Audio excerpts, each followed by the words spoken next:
with just this outline for our presentation today. I'll be going over my bio very briefly, then talking about why we're here, review some facts about environmental liabilities that are clear to me from an MBA, from an MBA's point of view.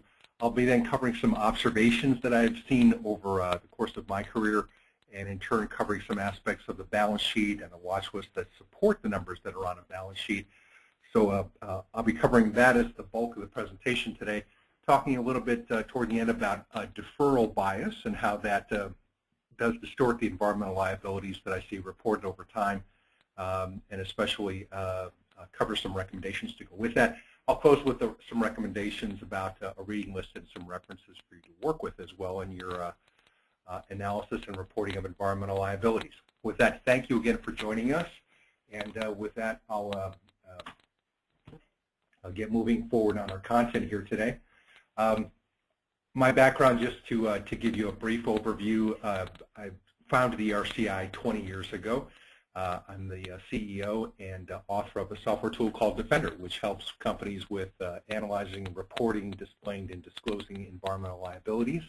Also helps to some degree with decision analysis and Monte Carlo modeling. In that regard, we've helped 14 corporate user teams, that is like 14 Fortune 500 teams in the U.S., cover roughly 2,800 unique sites and projects, and perform about 200 decision analysis projects as well. We've also supported on the public agency side that's complying with GASB 49. We've supported 4 U.S. port authorities in their reporting of pollution remediation obligations, which is the public sector name for environmental liabilities. We've also developed a counterparty credit tracking system to look at asset retirement obligations and environmental liabilities in general. And we've also developed a pair of cloud-based, project control systems that we're pretty proud of, but are unique to environmental liability management for multiple parties who have to stay off of proprietary systems. So with that in mind, before I started the RCI, I worked for a PRP for 3 years, and before that worked for a cleanup contractor in Chicago that performed emergency response and long-term remedial actions. So from that perspective, got an MBA from Northwestern and a bachelor's degree from Georgetown University in Washington, D.C.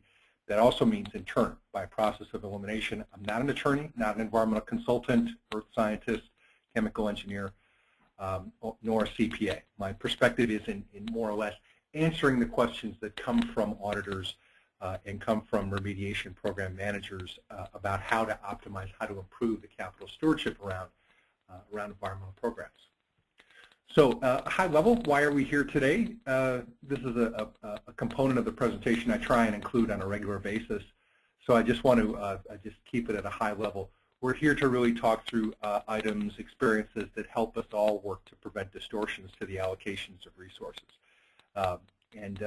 Again, we're also here to work on forecasting accurately, working on what's displayed, disclosed, and managed in terms of optimizing capital deployment.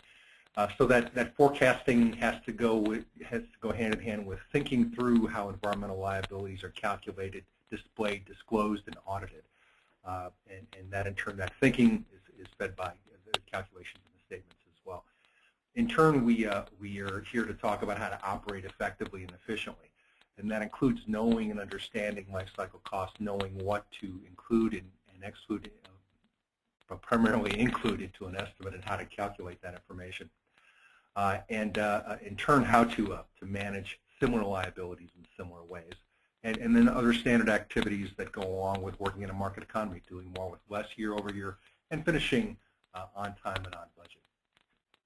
Well, with that, I just wanted to review just one case study that should be present in your notes if you've got those available to you. I apologize if you don't. But basically, if you have your notes available to you, you'll see that the General Motors case study is just a very strong case study in pollution, polluter pays rather. And it starts off with General Motors having an environmental reserve of around $300 million about 5 months before they filed Chapter 11 in 2009. That information was released just about 3 months before their filing. And then a month after their filing, they promptly increased the environmental reserve by roughly 80%. So again, just in the space of a few months in early 2009, mid-2009, General Motors went from having a $300 million environmental reserve to having a $536 million reserve. And again, I'd advocate that just the rules changed about for themselves internally about how they were analyzing their environmental liabilities. There weren't additional spills. There weren't additional decisions taken about whether or not to close facilities. They were just really looking at things through a different lens. That analysis that General Motors performed internally and externally with a series of consultants went on for several years and started with a settlement that came just a little over a year later. All of those settlements, just to sum up, aggregated to about $940 million against that $300 million that was stated in the company's books before they went into bankruptcy. So again, the reserve grew by ultimately determined. The settlements were ultimately determined to be 3.2x the reserve and take about 3 years to play out. And all of those situations covered hundreds of sites. That in turn is contrasted with an operating company, Honeywell. And I'll just, in the interest of full disclosure, say Honeywell is one of the companies that I personally invest in, so I'm aware of how their books are stated, and I've got tremendous faith in how the company's management is operating the company. So I really am not saying this as a beleaguered, disappointed investor. I'm saying this is how things get done in companies that individually, personally, we may have to just evaluate and say this is a material part about how they do business. In the case of Honeywell, you can see the up-down history of the last almost 20 years, the last 18 years in how they've managed their environmental remediation liabilities.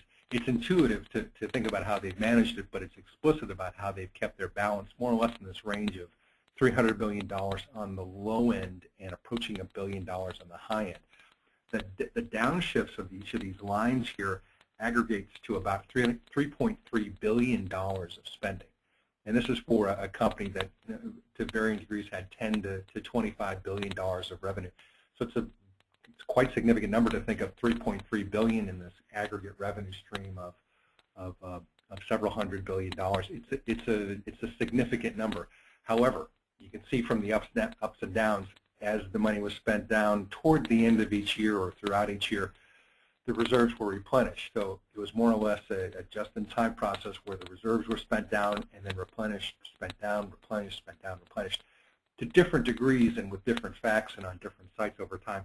But I want to give you a sense that as an investor, I can look and see this information with what's in the public domain. I can go to 10K reports, I can go to websites and collect this information.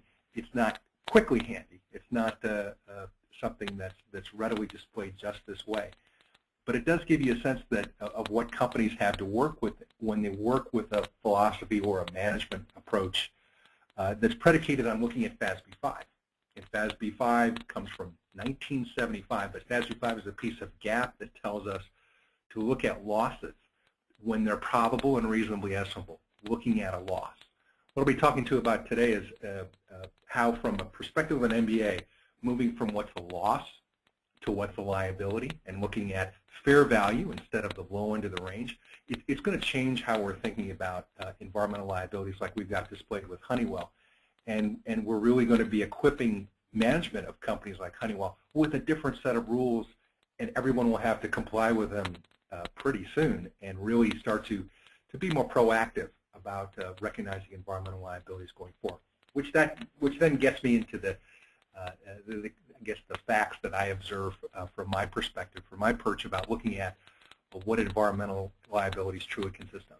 First and foremost, the point that I want to underscore is spending on remediation is tax deductible. However, I say that with one big point. Tax follows cash. That's an axiom from people that study accounting very closely, is the tax treatment, that is the tax deductibility of an expenditure follows in the private sector, follows when the cash expenditure is actually made.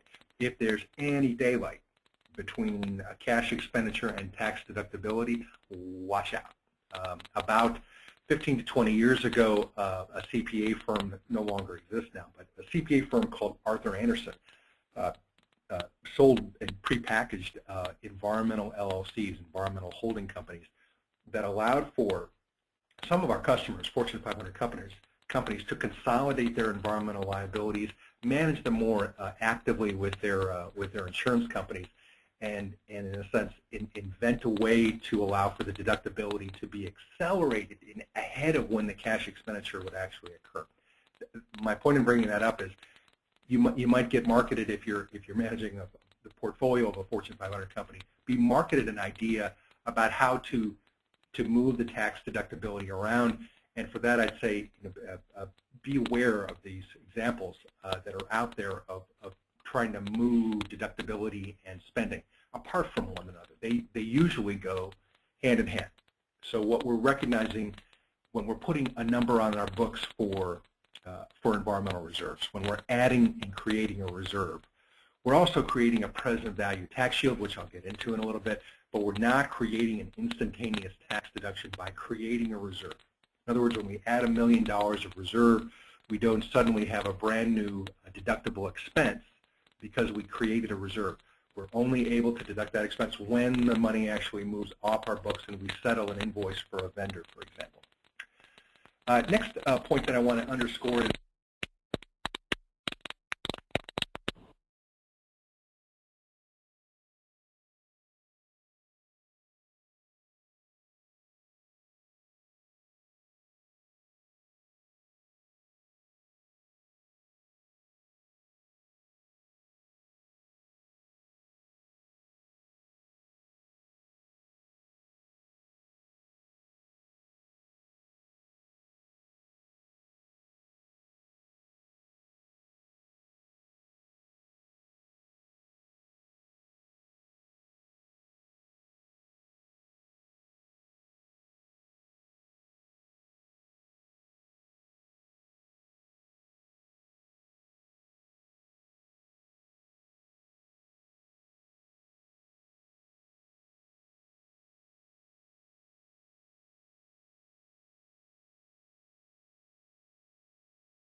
Hi, John Rosengard, just checking to see if I've restored audio here on our call today.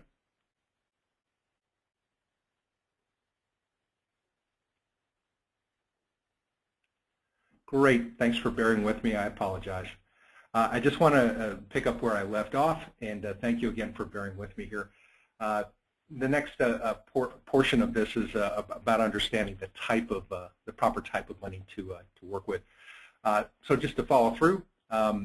Operating expenses cover typical day-to-day period expenses of managing an environmental liability, and these are items like the utilities to manage to handle the processed water at an operating facility. Environmental reserves, an example of that is the spending to remove soil at a surplus site, a multi-party cleanup. Capital expenditure extends the useful life or puts a new asset into service, and so a new gas processing system at a plant is an example of a capital expenditure that would be deducted over generally over the useful life of that asset. An asset retirement obligation would be an item like demolishing and performing asbestos abatement at a closed power plant. and actually closing power plants were the impetus for FASB to develop asset retirement obligations, was to help the power industry figure out fair and even rules for everyone to use to account for over the useful life of an asset the prospective future cost of demolishing and remediating a facility, a capital asset.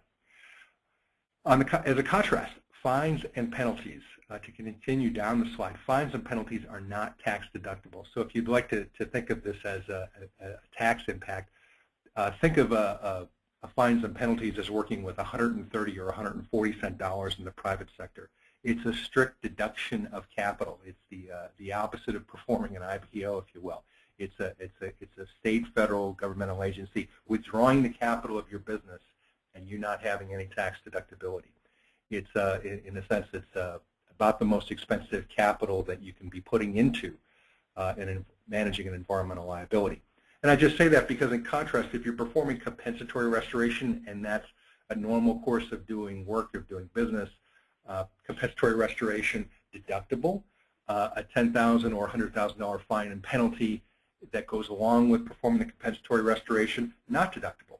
So in the negotiations about how to settle an environmental liability, taking a punch and saying, okay, we're just going to get our nose bloodied and pay the fines and penalties, it may in turn be more cost-effective and useful from an MBA's perspective, looking at the company's capital, to say we'll perform compensatory restoration instead of just paying the penalty, because the money will go further, it'll be spent differently, and also have a different net impact to our stakeholders. Finally, I want to close with a point, another fact about environmental projects, environmental liability management, and maybe perhaps even most brownfield sites that are out there, and that's that they have a negative NPV. So they don't have a lot of intuitive, natural fans chasing after them, because they don't add wealth. They cost more than they bring in. And that's by virtue of how they work, just part of the nature of the projects that we work on. So with that in mind, let me move forward to our next section about how environmental obligations look over time. And what I've drawn here in this graphic, if you can just follow along with the lines at the bottom of the screen, is early on in a project, or I'm sorry, before a project even gets kicked off, early on in the life of a site, a liability occurs. And that may occur in a series of stages, like a contaminant or toxic regulated material hits the soil, and then later on hits the groundwater, and later on moves off-site or expresses itself in another way. And so there are perhaps different stair steps that if you could travel back in time and say, well, that activity or that component of the liability was manifested at this point in time, and at that point in time that it was quiet, then another point in time brought in other parts of the liability. I try to characterize that with the red line, and the red solid line on the far left, that back in the past the liability occurs. And then there's this lag between how well we understand the liability at one point in time, and then when we, after spending, understand the liability even better. And for that, I've tried to outline the dotted line to just show that that's a progression of time. That it starts and stops and starts and stops again. And that in turn is matched with the next three lines. And I put in a stair step identifying how a reserve is typically created in a Fortune 500 company. And that's with an opening reserve to evaluate a site, perhaps another reserve to provide a more robust evaluation and remedial design funding, and then another reserve increase in turn for the major decision to remediate a site to using some technology or combination of technologies. So that's the green line representing the stair step. And behind all of that is the money spent off the reserve, one of the light blue dotted line, if you will, and then the dark blue line showing right at the same time, more or less, the expense deduction for the reserve being spent. So all five of these lines work, again, in this sort of format and order. And that's just the general progression of how environmental liabilities are settled. So the takeaway that I've got is just those three items. The liability occurrence is very, very far detached, as we all know, from our liability understanding. The reserve creation gets even further behind, and then spending and deductibility lag everything else. On the asset retirement obligation, which is, for example, taking that power plant out of service, demolish it, removing asbestos, and bringing it back to the site back to its original condition. That is defined under ASC 410-20. That's a different part of the general accepted accounting principles out there in the private sector for publicly traded companies especially. But the red line for that is just a vertical line. Usually when the asset is put into service these days, a future asset retirement obligation value is identified. And then this green slope line gradually comes into play. So over the remaining useful life of the asset, the ARO, the asset retirement obligation, is gradually accreted for. So there's an understanding that perhaps the liability will be $1 million in 10 years, and then there's a graduated process of recognizing $100,000 a year over the next 10 years to get to that $1 million value in year 10. In between those two lines occurring, the liability becomes better understood as both the settlement date of when the asset will be taken out of service, and then the nature of technologies and the associated range of costs become clear over time. So that's why I've got the sort of a stair-step dotted line for the liability being understood. On the tail end of all that, on the far right, is the decision to close the asset, and then right alongside with that in time is the ARO reserve being spent down and the expense deduction occurring for that. So just to overlay the two, the big difference is really in how environmental obligations, which are classically called environmental remediation liabilities, but now we're calling them environmental obligations in GAAP. The basic differences are we have slower recognition of environmental obligations, quicker acknowledgement of the conditions for an asset retirement obligation. And then we have different ways of putting the liabilities on the books. In environmental obligations, it's fact-driven and to some degree proactively decision-driven. But in asset retirement obligations on the lower half of the slide, it's very routine. It's highly automated for companies that have larger cost accounting systems like SAP, PeopleSoft, Edwards, and Oracle Financials. There are components of the software tools that really work really well and really automate the process for monthly accruing for asset retirement obligations. So again, it's a graduated process. It's not a manual process once it's set up. So my point in describing this is, as we all move toward a new aspect of GAAP, from an MBA's perspective, we're going to change the rules quite a bit, or change the philosophy about how we look at environmental liabilities. My opinion here. IFRS adoption is a set of convergence steps that's going to be occurring in our economy in the next 5 years. We've been on this treadmill of aligning FASB, the Financial Accounting Standards Board, parts of GAAP, with the International Accounting Standards Board, IASB. Now, for example, Exxon and ConocoPhillips, they work in the FASB world, where they comply with GAAP as Financial Accounting Standards Board. Their peer companies, British Petroleum and Shell, they work under International Accounting Standards Board standards already, and those have been around for a decade and a half now already, covering our field. My point in identifying this is that the convergence step is ultimately supposed to reach a conclusion in the next 1 to 3 years. The IASB and FASB websites each say the same thing, which is that convergence of US GAAP and IASB is supposed to occur no sooner than January 2015, which is 10.5 months away. I doubt it'll happen. It's just as an observation or as an opinion. But if we take, for example, that it could start as soon as January 2016, that will change the aggressiveness to which I think environmental liabilities will have to be evaluated, because we get away from the old GAAP approach of saying, is a loss probable and reasonably estimable? If so, then that's your liability. To just saying, we're going to be looking at the liabilities on an expected value basis. So we're not going to be looking at losses, we're going to be looking at liabilities. And those have very different tests under common law and very different language within GAAP. And that's just what I think will lead to this transition from the old stair step that we saw before for environmental obligations. I think that stair step will be less and less visible over time, and we'll probably have a more aggressive, more proactive approach of looking at the market value, the fair value of what a liability is. And fair value means Exxon and ConocoPhillips, or for that matter BP and Shell, can talk to each other and say, would you take this liability on for this value? Now, if you ask those companies today, they would probably laugh at each other and say, no way would I take on the liability that you've got booked for it. What you've got booked for it is not what's going to happen. And that's the test that we're moving toward, is we're getting away from saying GAAP and what we put on the books for environmental liabilities should be probable and reasonably estimable. Those rules went away 7 or 8 years ago. Those are all gone, never to come back. We're now in a fair value world.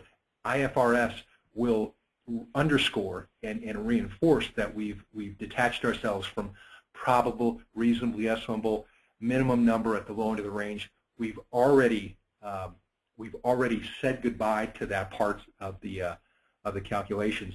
And what I believe will be happening is that we're going to be going toward a more aggressive analysis and valuation of the reserve, and then we're going to be looking at an arcing down of the environmental liabilities as more information becomes available. So the artifact that I try to draw here is that we'll probably be looking at parametric models, we'll be probably looking at big data analysis that will justify a larger, earlier estimate, and that will subsequently make decisions, we'll work with data, and we'll work through issues that will allow us to gradually work down a reserve from an upper end of the range down to an expected value that has fewer moving parts, that has fewer issues, decisions, and alternatives remaining over its life cycle.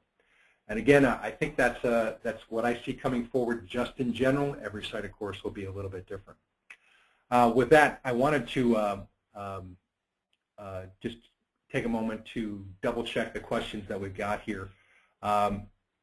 There's a point here about larger ERP systems, going back to the point about accrual for asset retirement obligations.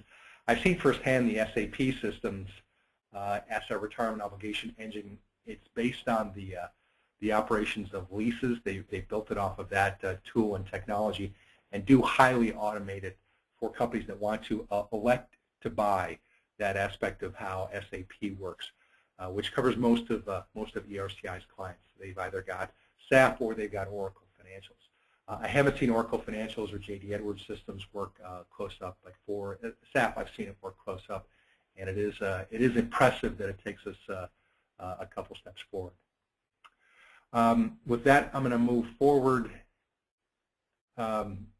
with the next component of our presentation here today. Thank you again for bearing with our audio outage before. I'll try and catch up on the time here.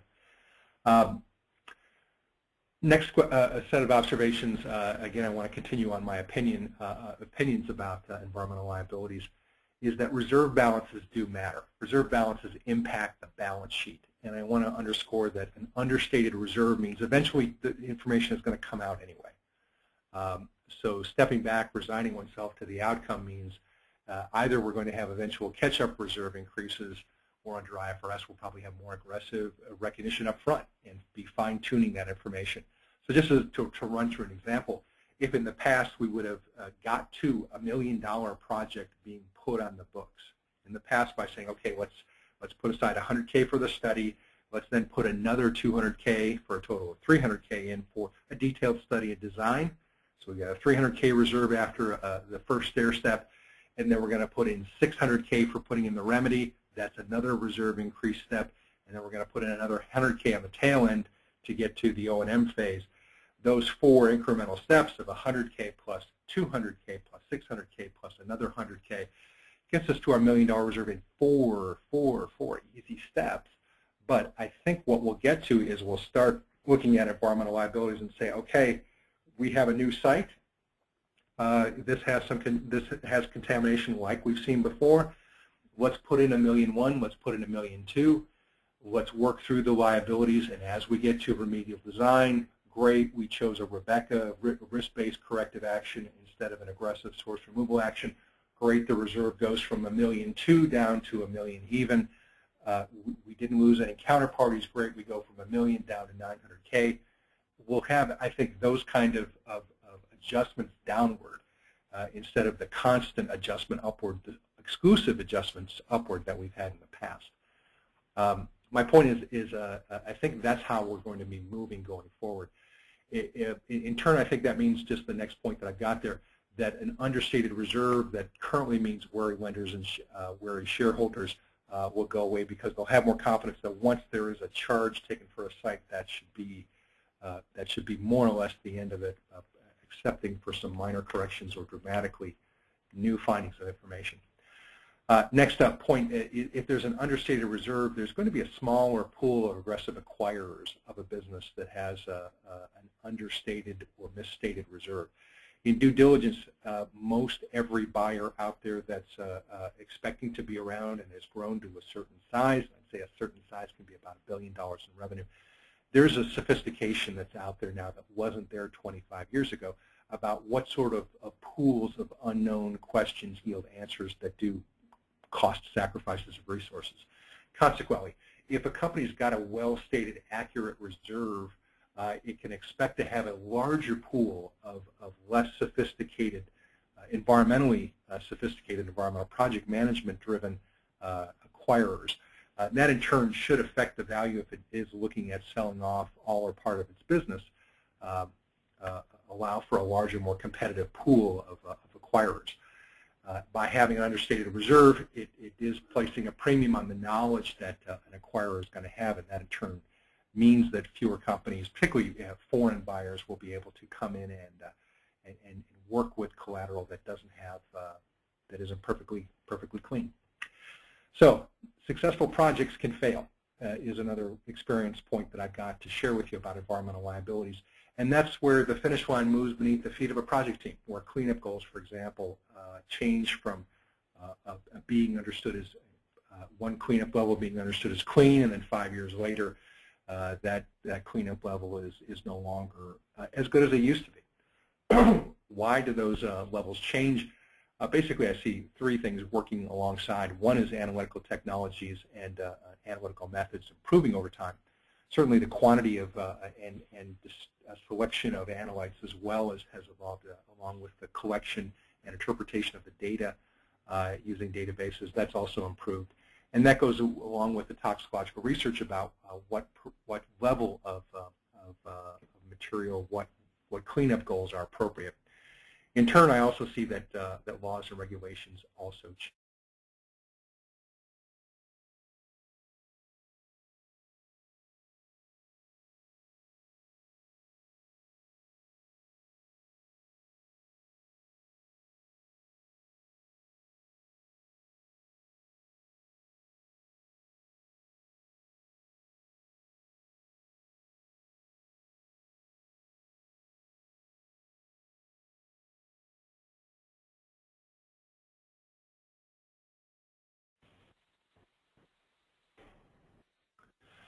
I apologize. I had my VoIP system just drop me out there. I apologize. I'll pick up where we dropped off here. Another aspect of repeated reserve increases, I just want to point out some of the negative information that can come out of my observations of environmental reserves. And that is that repeated site-specific reserve increases don't convey positive information. They actually convey the information that that's probably counterintuitive to a project manager closest to the liabilities who's trying to get the lowest possible reserve in place. But when there are repeated site-specific reserve increases, I see it that's conveyed the following messages that perhaps are unfair or inaccurate. It's conveyed, for example, that there's a lack of situational awareness or anticipation on the part of a project manager, that there isn't a timely, comprehensive communication around what are the sources of prospective reserve increases. The next item that, the next conclusion that I've seen others draw about the need for repeated reserve increases is a concern by managers that a project team, including an external consultant, is perhaps gaming the probabilities, the weighting of different outcomes and scenarios, and not wanting to be the messenger that gets shot, I guess. The third message that I see conveying, for better or for worse, fair or not, is that there is a lack of project controls around scope, schedule, and budget, the triad of good quality project controls. Simply because the evidence is out there that spending a dollar on liability reduction doesn't yield a $1 reduction of that liability. So a dollar spent is not a dollar reduction in the liability. What happens in other contingent liabilities like pensions, post-retiree medical, product warranty, product liability claims is when $1 is spent, it doesn't come back. If we think back to the Honeywell spending, you can imagine the managers were concerned that they spent down $1 and they had that dollar come back year after year. They spent $1 and the dollar came back. They spent $1 over here and it came back there at that previous site or someplace else in the portfolio. What I'm trying to convey with this point as well at the end here is managers' reasonable expectations are when we're spending $1, we should be getting 95 to 105 cents of liability reduction, not 0 to question mark. It should be something measurable and manageable and be able to be repeated over time. Other ways that environmental liabilities are unique is my next slide, and that goes to just how environmental projects are different from capital improvement projects, normal operating expenses in a core business. And number one issue is that they typically do involve an involuntary choice of partners to complete the projects, not only state and federal agencies as regulators, but also counterparties like an adjacent property owner or insurer who will be picking up part of the cost, or a grant-making agency which will be helping fund the work. They have different objectives, different timelines, different sensitivities, and of course, in the next line, different creditworthiness and different costs of capital. So they've got different perceptions about whether a site should be executed with nationally recognized consultants or with mom and pop or smaller operations. And in turn, that wide range of environmental project experience conveys itself in some other perhaps unexpected ways in terms of misalignment of partner goals. And then in turn, feeds on a wide range of differences among the owners or the liability funders about what reputation they expect to have at the end of an environmental liability management project, an environmental cleanup project. You could look at most any CERCLA Superfund PRP group today and say there are a couple parties that know their way around these projects, that know how how everything will pretty much play out. And then there are a few that are still working their way through a learning curve. And they've got different expectations about whether their company's management even cares, even knows they're attending meetings, even reads the reports that they're writing about how to manage an environmental liability. And in turn, there's a wide range in bias, or wide range in expectations that companies have about whether or not they can proactively perform more work and have it yield an effective discharge of environmental liabilities. Some PRPs that have small shares on a few sites have gone quite passive in how they see themselves able to impact closures, and that in turn goes back to how environmental partners tend to be quite an interesting mix in communications and how the work actually gets executed. With that, I wanted to move on to how environmental liabilities look on the balance sheet and include not just asset retirement obligations, or AROs, but also environmental obligations or environmental remediation liabilities in general. And for that, I plucked out the balance sheet of ConocoPhillips and just looked at it as of September 30th of 2013 in the middle column on the right side of the graph, right side of our slide, and then December 31st of 2012 as a benchmark 9 months before. So here I just want to convey the point that the asset retirement obligations and accrued environmental costs, which is both the ARO and the EO that are described in ASC 410 in GAAP in the United States. That number was at the beginning of 2013 around just under $9 billion, and 9 months later it was just around $9.2 billion. So it was trending upward to be about $9 billion. That in turn, as I read it, is just under 14% of the company's total liabilities of $68 billion.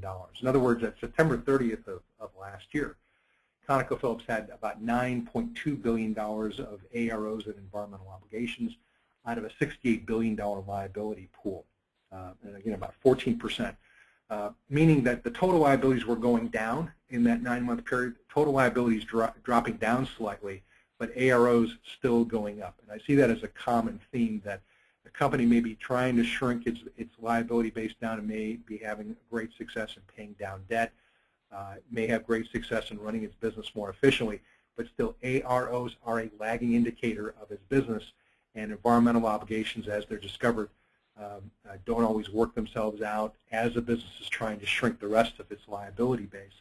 So ConocoPhillips, in their case, is growing their asset base, which is the top section. AROs are about 8%, and that percentage is not increasing as fast as the asset base.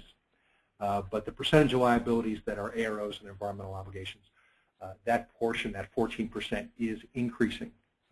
So again, two different data points over time.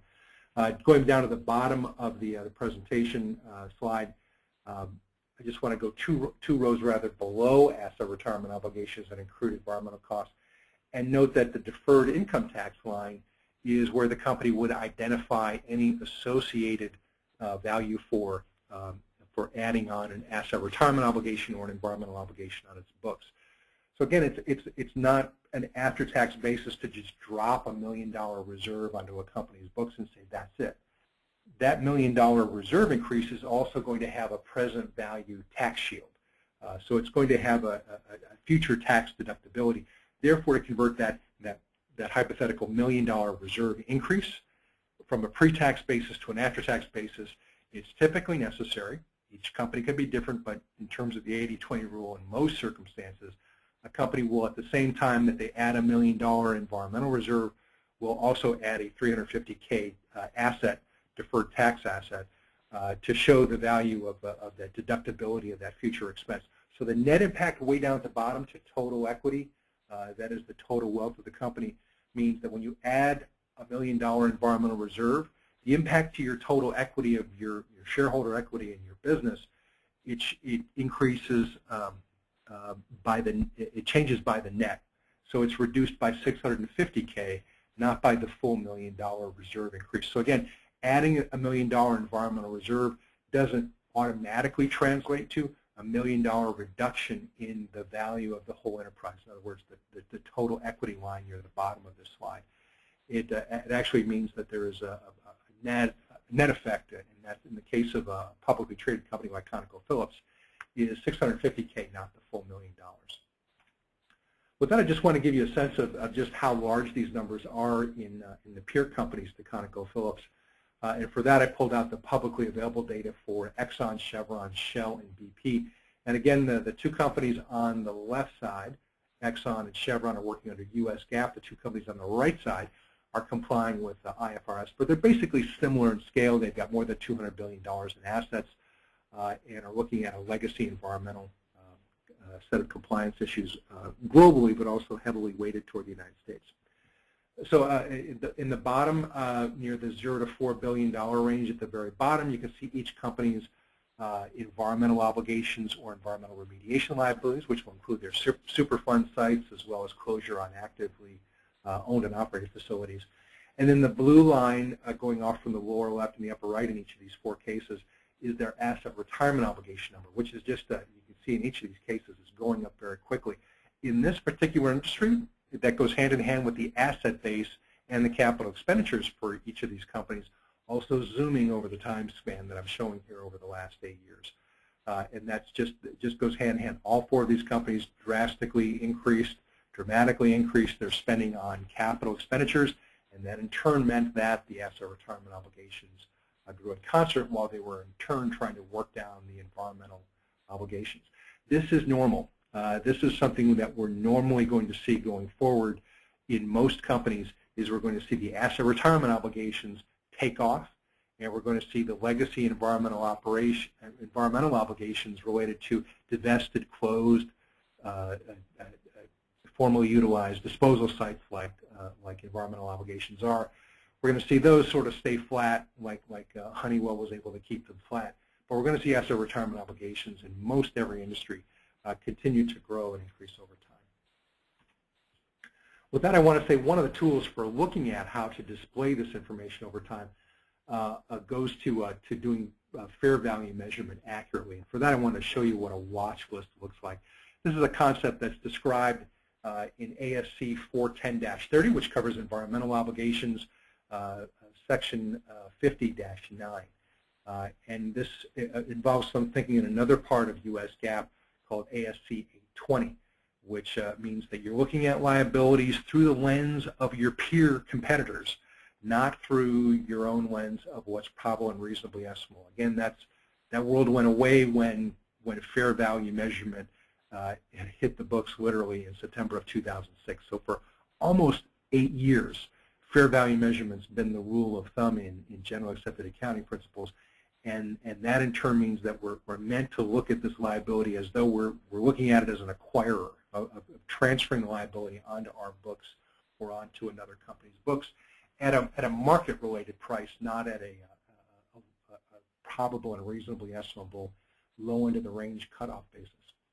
So what I've tried to display here is when we look at individual sites, and I've separated the site one after another by the gray bars here, is you typically you should be looking at reserve increases by what's going to be the cause of a future reserve increase, what's the amount of that prospective reserve increase, what's the probability of that reserve increase even occurring, and then a target date for when that reserve increase will likely be needed. Not when the money will be spent, but when that reserve increase will probably be needed.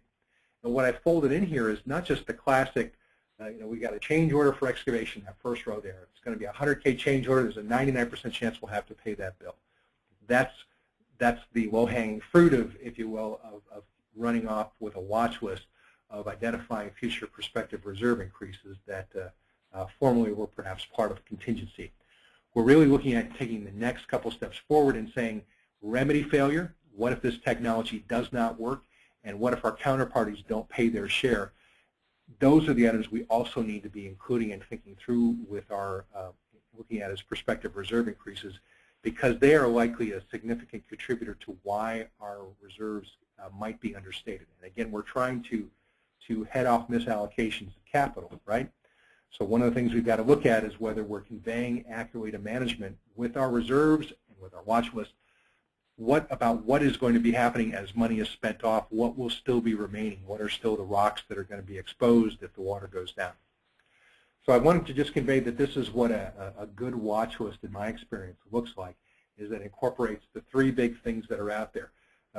Changes to scope, schedule, budget on currently understood liabilities, remedy failure, which should also go into the weighting of any range of strategic alternatives to get to a good expected value, along with the counterparty risk of default. Those items have all been part of GAAP for at least 5 years, if not closer to 8 or 10 years. Auditors can go check for them today. But I want to point out that if you step back and say we're trying to look at environmental liabilities through the lens of our peer organizations or our competitors' eyes, and we're trying to see if we've got the right numbers in our reserve or we've got them on the watch list ready to be reserved at a moment's notice when a key decision point comes up. So again, follow through on that, and feel free to drop me a note or a question if you've got one regarding the extended watch list idea. Feel free to let me know if you've got any questions. Moving on to, we're just past the 2/3 of the way point, and I see that I'm caught up on questions at this point.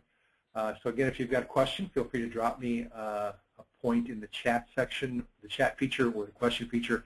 And again, I appreciate each of you dropping me a note when the audio dropped out and for bearing with me here. So I want to move forward and talk about deferral bias.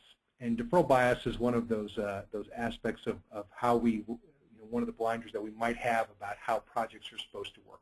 And one of the intuitive things that I've learned in looking at environmental liability management is there doesn't seem to be a sense of urgency that time really is money, that there's criticality or there's value in discharging a liability by squeezing or wringing time out of the process. And I think the basis kind of comes down to an analysis like I've got here laid out in the following. This is part of the intuition that I sense that's out there, is that if you look at this blue solid line of spending where you've got $20,000 a year going out, that converts, if you just discount to 3%, that discounts to a present value of $308K. But if you use a high enough discount rate, in this case we'll bump it up to 7%, the present value of that line goes to a $217K. So it's, in turn, spending tracks are very sensitive to what discount rate one uses, one perceives to be appropriate for a given project. So if we take mandatory environmental spending, more or less, mandatory spending, we present value it by 7%, we get 217K. If we take, in aggregate, roughly the same amount of spending, actually an identical amount of spending, but we basically back end a bunch of it by slowing down the spending in the next few years and then catching up over time and having to, I guess, overshoot the mark, if you will, by virtue of that process. If we discount those cash flows at 7%, we can come up with a number that's slightly lower. So it's just a matter of picking a high enough discount rate is my point. If you pick a high enough discount rate, you can tell anyone you want to that deferral makes enough sense.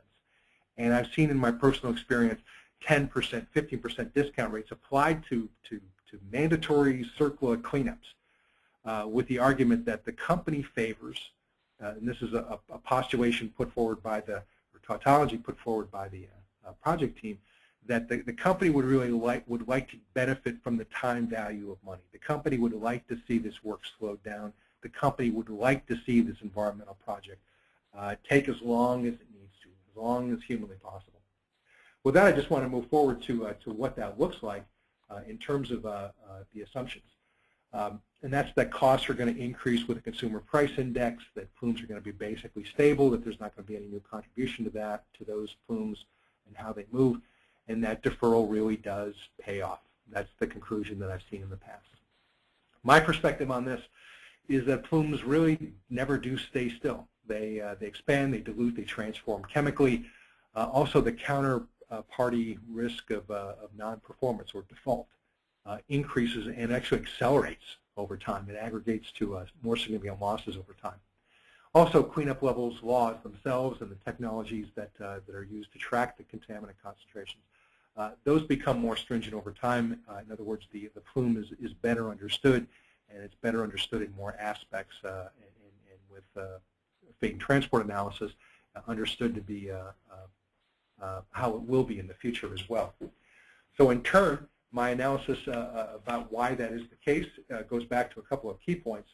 First and foremost, environmental counterparties do tend to dissolve and go bankrupt at a predictable rate.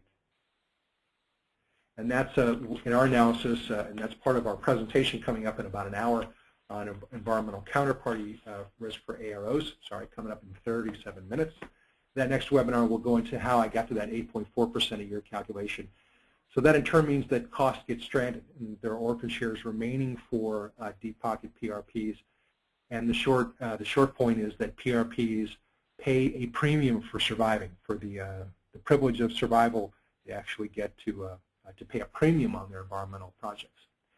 As an example of other counterparties that go away or that are at risk of default, insurers, for example, they do reach statutes of limitations. That's the nature of the contracts that they've got with their insureds. They also have the ability to dissolve, become insolvent, file Chapter 7 bankruptcy. It can and does happen, especially when claims are not asserted.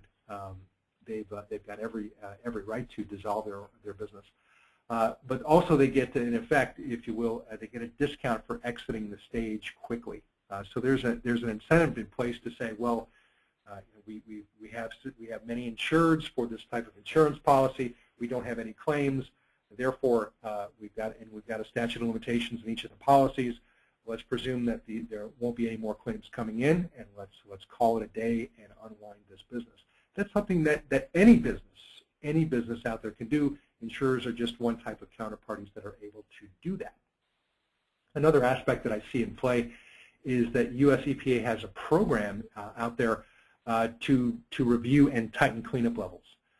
Back when I started the RCI, there were 60,000 chemical compounds in place and in existence. Today, my understanding is there are around 600,000 that are marketed, understood, manufactured, available for use today. Periodic table of elements seems to pick up a new item every few years these days. That world is just continually evolving, and that's just the point that I wanted to repeat, is that there are more chemical compounds up for review by EPA at any time. They're not all in common household use, but basically 600,000 chemical compounds are out there. A team in Switzerland back in 2005 evaluated what is the hypothetical maximum number of chemical compounds that can be created just from the 5 or 7 most common chemical elements. They came up with 18 billion different chemical compounds that can be created just from those very, very commonly available items. My point is, that data, that knowledge that's listed there, EPA reviewing and tightening cleanup levels, that will continue to evolve. We will continue to be blindsided about a new chemical, some new carcinogenic potency data, some new understanding of what the human health risk is out there, such as endocrine disruptors, that will be coming up over time. So that's independent of new laws and regulations. There will just be new scientific data about what is the healthy concentration levels for individual compounds. To say nothing of the lack of research that we've got with synergistic combinations of individual chemical compounds. We don't have what I call the Reese's peanut butter effect. We don't have a preponderance of research of what happens when you combine chocolate with peanut butter, let alone when you combine several dozen different chemical compounds. We just don't have data about what is some impact of managing a landfill leachate program, managing a landfill closure program where there are dozens and dozens or hundreds, prospectively, of different contaminants that are in the soil and groundwater. That information is still waiting for us to discover. It's going to be an exciting century, I assert to you. Next point is contractor costs can and do increase at a rate that is not the consumer price index. Environmental consulting costs, construction costs increase at something called the producer price index, which is a full half a point higher than the consumer price index. So it's a matter of looking at inflation like 2.75% versus 2.25%. It's a half a percentage point different. And if you extend that out for 10 years, basically you're talking about there's 5 percentage points. You continue that out over a generation or more, and you have a significant material delta in how you're looking at what those projections of costs will look like. Also, there's the aspect that was detailed by Greg Rogers in just a terrific one-off report that he did about the cash efficiency of spending, demonstrating how different companies have different efficiency levels of spending $1 and then getting $1 of their long-term liabilities reduced. So what do I mean in aggregate with that is that, yes, it may look good to defer $1 of spending for a few years. But I think that in turn, slowing down the pace to closure, waiting, deferring spending, unleashes all these other impacts of costs increasing above the consumer price index, of cleanup goals becoming more stringent, of counterparties defaulting, of the dollars not going, even though they're higher, they're still not going as far and as fast as they're supposed to be. The non-performance risk and counterparty bankruptcy risk also contribute a noticeable part if there's a long enough delay in carrying out a project. So my point is, deferral doesn't pay off. Deferral adds a multiplier to the inflation rate. So you may be, yes, saving, deferring at making up some time value of money that's perhaps 3% of the project value by deferring the spending for a year. But I say you unleash, by saving that 3%, you unleash 15% of acute and long-term chronic risks that will financially hit the books. And that in turn means that there are some recommendations I'd like to share with you. And that's looking at reducing your future costs with your current decisions, really understanding that that's the only impact you can have. You can't undo past decisions, and you can't unspend sunk costs. If those decision points don't exist, it's inevitably the job of a good portfolio manager to create them. If those conversations don't exist about how to cut costs long term, with a regulator, with a contractor, with counterparties, with property neighbors or property owners, it's the responsibility of a project manager, of a portfolio manager, to go out and create those opportunities, create those conversations, and create those decision points. Give management of its organization something to react to, something to chew on and work with. The next recommendation I've got is resolving the liabilities aspects permanently if possible, and that's just the fundamental watchwords that we see with any market-based economy. A company functioning in a market-based economy, that's do more with less year over year. Beware of a deferral bias, that waiting a year won't hurt too much, and strive for 100 cents on the dollar efficiency. If you set out a goal of resolving a site for the reserve value, make that a very, very firm goal. Make sure that's communicated far and wide, and identify many ways that can occur to ensure that it inevitably will, rather than accidentally might occur. Make sure it inevitably will occur. And the last point is highlight the accomplishments. And I say this in all due deference to any portfolio managers who joined our presentation today.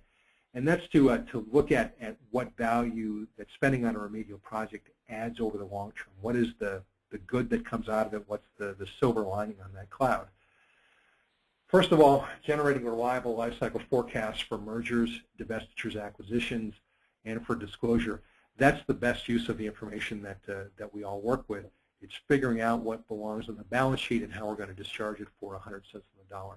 So using reliable lifecycle forecast means getting the reserve number right, and if that number is not comprehensive, making sure the watch list that backs up that reserve number is right, because the numbers for the lifecycle cost of a program should be in one place or the other. It should be booked on the reserve today, covering asset retirement obligations, future projects that will spend down reserve dollars, understanding of what future OPEX and CAPEX are going to be. Or it should be on the watch list. It should be one place or the other. It should not be the last place you want it to be, which is in the head of a contractor who's about to retire and who's not going to be able to convey that information cleanly and consistently in the future. It's important to own and know that knowledge and manage your own knowledge and your own data over time, the last point I've got here on this list. The next point for a portfolio manager, I think, is looking at understanding your benchmarks, helping your auditors know and understand that you look at benchmarks about what program costs should look like, and that you've identified ways to bring in your costs for your portfolio of projects at the bottom quartile, the bottom half of industry averages. And that takes data, and that takes awareness of what it'll take to perform predictably against those benchmarks. With that, I just wanted to point out a couple of items as we wrap up our webinar, and we're open for additional questions. First and foremost, if you'd like more information about ERCI's website, products and capabilities, please feel free to look at our website or join our LinkedIn group. If you've got any content or comments about this information, I welcome any feedback that you can offer. If there were areas that you would like to request or add, please drop me an email. And I have a favor to ask of you. I thought of doing this webinar Monday of last week. I wrote it Tuesday, and then I delivered it Wednesday of last week as well as Friday, and then again Monday and Wednesday of this week. So this is all, there's fresh ink here. So if you've got ideas or questions that occur to you afterwards, I welcome your feedback and thoughts about how to make this content more germane, more useful. So please let me know if you've got any feedback.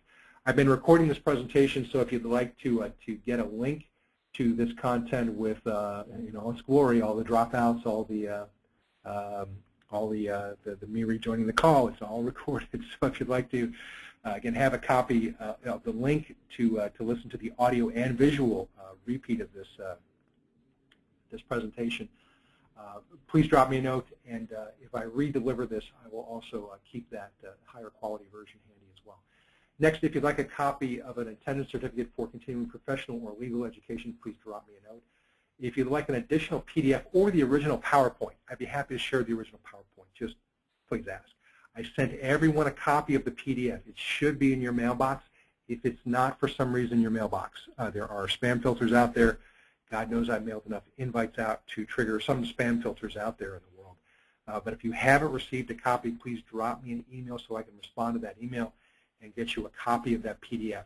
I did send them out about 10 minutes before we started the webinar, but if you haven't received it, please drop me a note, and I'll be glad to send you a copy of this PDF today. Next, if you'd like to continue a sales or business development presentation, I'd be glad to handle any needs analysis on a complimentary basis to let you know how we do things.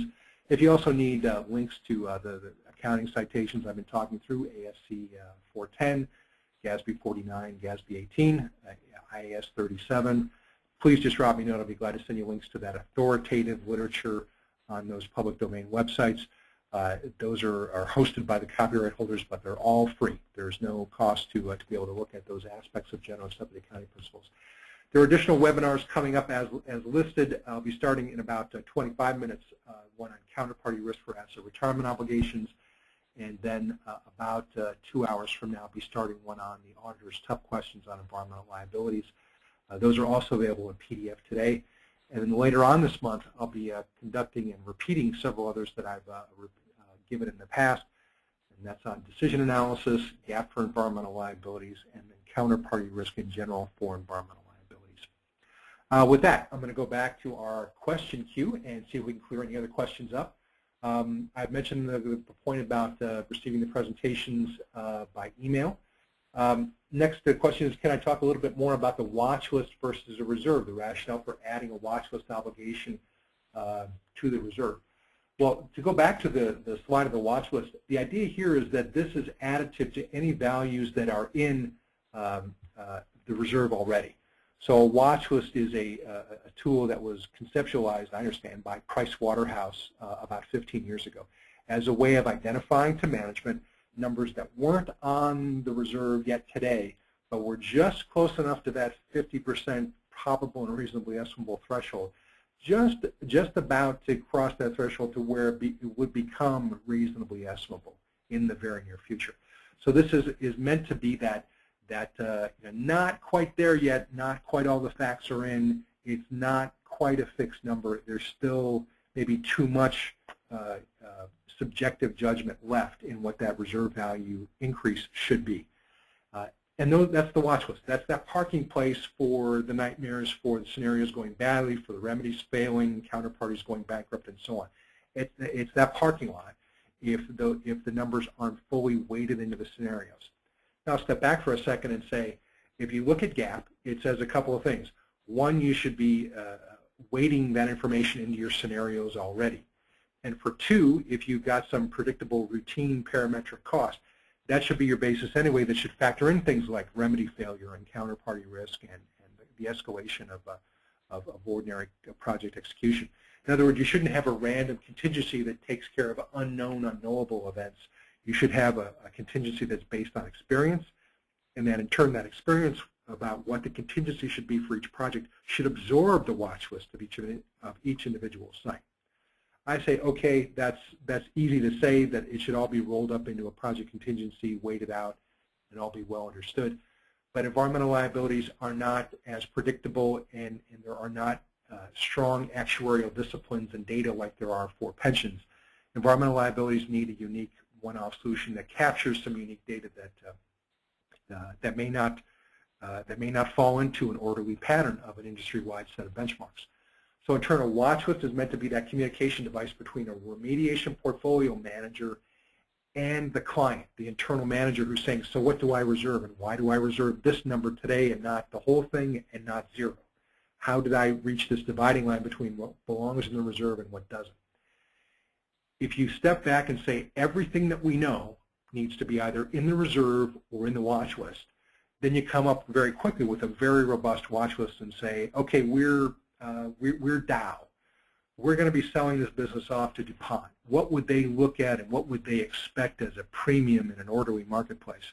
In other words, what would be the gap between what we've got reserved today and what would be a fair value that they'd say, oh, okay, I may not know everything, but I think I got a good ballpark. That premium, that delta, is this watch list. And this watch list should, instead of being a parametric ballpark estimate, be based on the ideas that we can probably pick apart why there are going to be future reserve increases and what are the probabilities and when those reserve increases would actually hit. The threshold for recognizing should at least be when a probability hits 50%. But I'd say, in most cases, it should just be a judgment call about someone consistently looking across this portfolio and saying, everything that's over 40% ought to be weighted into our environmental liability forecast and be put into our reserve today. Only items that are 39% or less or 10% or less should be displayed on this watch list. And I think that's a byproduct of using a watch list over time, is if a manager reviewing the accuracy of a watch list trusts it. He doesn't see numbers coming from outside the watch list and suddenly needing to be added to the reserve. Instead, if he or she sees predictably that numbers come off of this watch list and reliably and predictably get onto the reserve because there's just one pipeline, then I think a manager, he or she, will be justified in saying, we'll kind of ratchet down on the probability, the threshold that we've got for when we pull things off of the watch list and put it in the reserve. We'll take it from 99% down to 50%, down to 10% over time, because we trust and rely on the processes and tools we've got in place for assessing the watch list to begin with. That's a fundamentally healthier direction. With that, we're all caught up on questions that are in the queue. Thank you for bearing with the technology here today and for offering your questions. I really do appreciate your thoughts and feedback. And if you, again, have any additional thoughts in the back end, please drop me a note, john@erci.com. I'll make every effort to respond this week, and I really do appreciate your time and attention.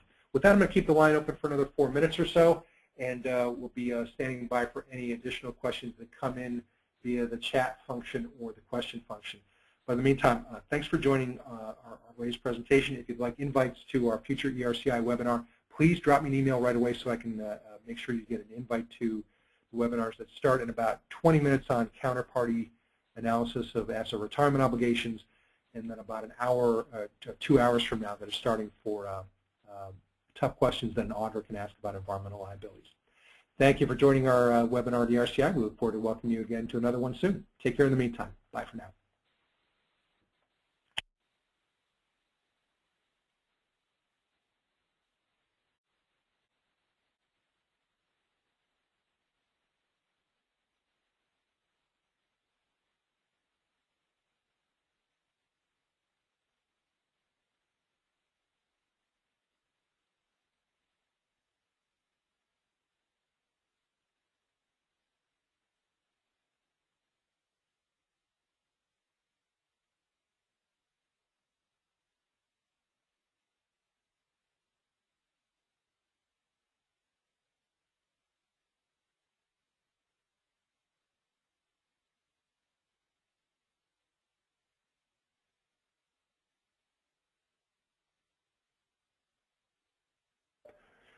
This is John Rosengard. We've closed out the question queue, so I'm going to end the webinar. Thanks again for joining us. We look forward to seeing you again soon. Have a great day.